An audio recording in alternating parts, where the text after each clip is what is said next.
that is how it looks like when it's properly put together. So this is the main water container, which has special heavy-duty mist maker, fan. Also, I decided to connect sensor, humidity sensor, as close as possible to it. It's really long cable, so you can measure reasonably far. So that's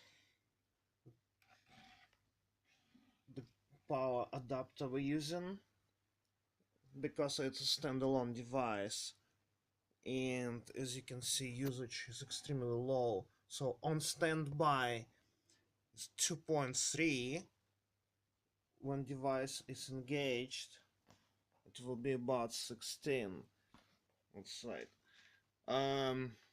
We use long cable to keep any water sensitive equipment as far as possible from the moist.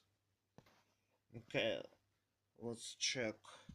So currently it's set to have 1 minute of standby time before it will turn the system on.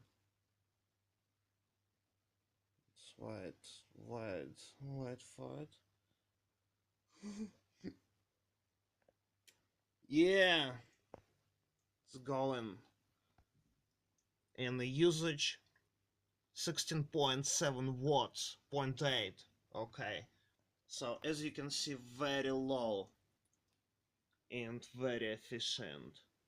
Ideal for building up moist air in any confined space, and we tried it. It seems fine to, just moisten air even in a quite big area, such as like living room. Yeah, so very cool device, and it feels very nice and cool.